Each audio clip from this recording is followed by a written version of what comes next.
Hi, ako nga pala si Haraya Perez, and this is a story on how I met him.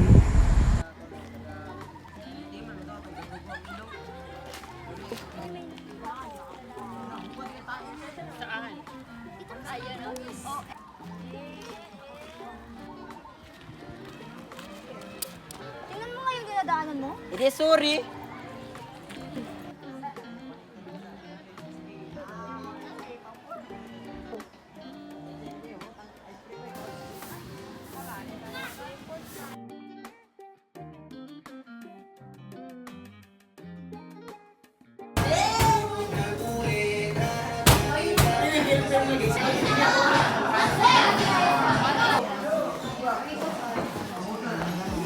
Excuse me, Araya, can I talk for a moment?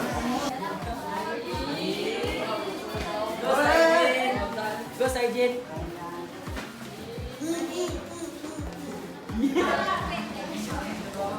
What do you need? Drop your please.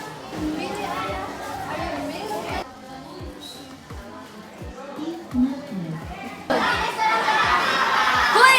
Ano nga yung pangalan mo? It's Christopher.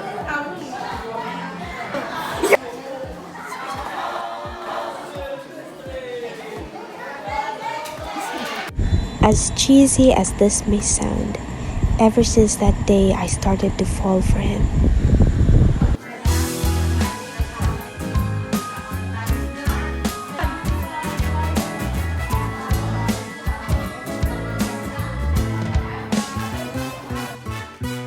Hindi naman inaakalang ikaw pala ang makakasama ko noon.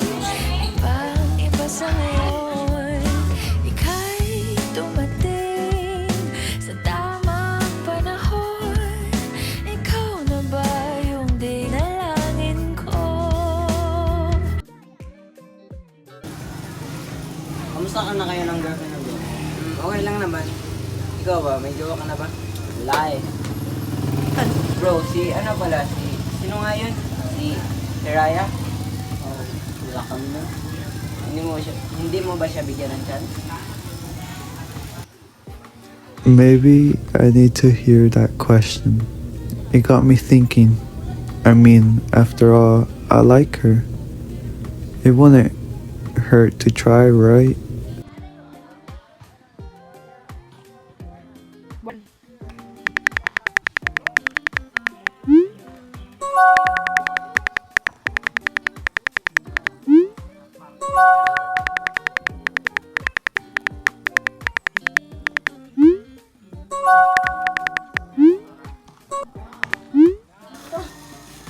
Hindi, ipakita sa'yo mukha kayo.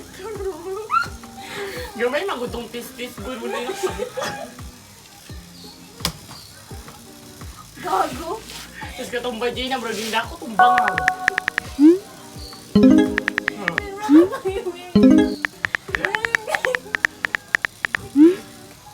Sino yan?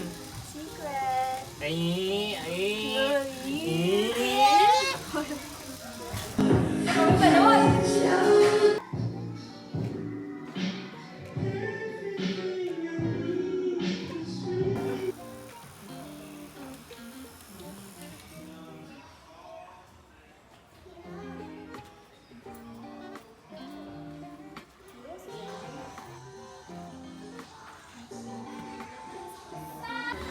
Bakit mo ako pinatawag dito?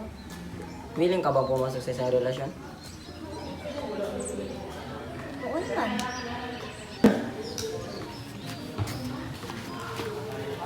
Raya, can I be honest with you? Gusto kita.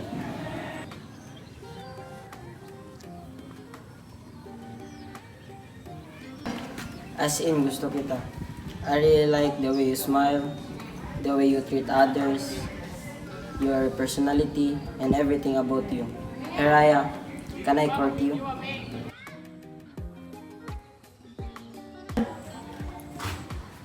Yes, you can correct me. Guess what? Ano? Hindi ka mo din ako! Wala daw! Hello, I'm so happy for you. Thank you. Just be careful lang ha. Huwag padalos-dalos. Marong pag-judge mo lang ito. I'm glad I took the risk because since I started dating her, life became better.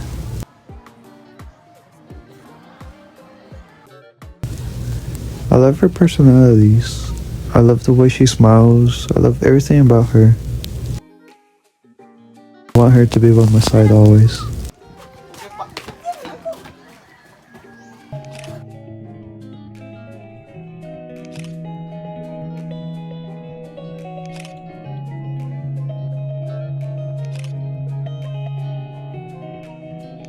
Ba anak?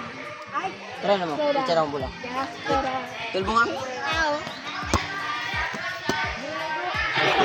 What if, pag naging tayo, anong gagawin mo? Hindi yung mga BF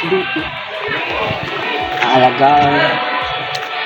Siyempre, yung lahat na yun.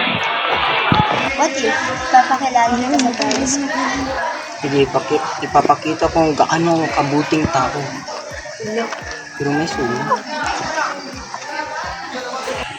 What if, sasagutin mo? Wait, ano ba meron yun? Ba't ka what if na what if? Sinasagot na kita. Ha? Sabi ko, sinasagot na kita. Wait, ulitin mo nga. Sabi ko, sinasagot na kita. Ha? Seryoso? Oo nga. Yes. Hey, halika nga dito. Halika nga dito. Ang likot-likot mo. Sorry na. Nakared away lang.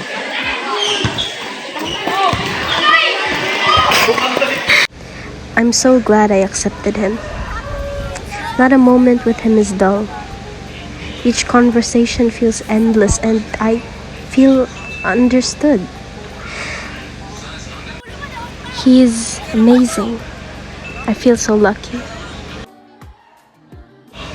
But then again, as they all say, someone else will come into the picture someday. Wala po.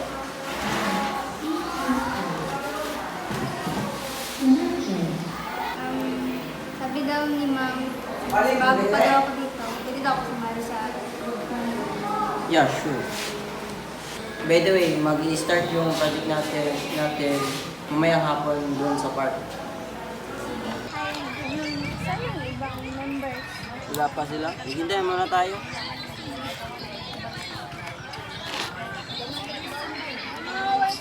Sino mo ngayon sa project natin?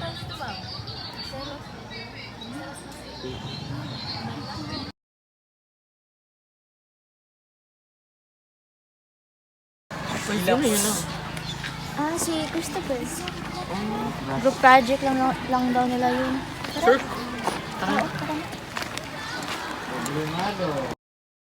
Sa totoo lang, nung nakita ko sila, medyo nagselos ako. Kasi nga, grabe, ang lapit nila. And they looked so comfortable and happy together. I was jealous. I know na mali naman din tong gagawin ko, pero I decided I'd give him the cold shoulder. Raya, ba't di mo na ako pinapansin? Ha? Pinapansin naman kita. Distansya mo na kasi yung sarili mo sa akin. Di kasi noong isang araw, may kasama kang iba. Ah, yun, si Sorobaya. Kagrupo ko lang naman yun. Bakit ang close niyo? Eh, kasi nga, kagrupo ko yun sa isang project, kaya close kami. And wala naman yung ano sa amin. You know what? Don't worry about her. And I'm very sorry if di ko agad nasabi sa'yo yung nangyari. And I'm so busy kasi sa mga homeworks ko and projects namin sa school. Sorry din kung na-misunderstand ko yung mga nangyari sa'yo. Okay lang yun. Relationships aren't perfect. Mistakes are bound to happen at some point. But Love isn't in the sparks. Those sparks merely light up the fire. What truly keeps the relationship going is understanding, effort, and trust. without these, you won't have a strong foundation in your relationship. When things get bad, lean on to each other. trust each other. And most importantly, love each other. One is the loneliest number that you'll ever do.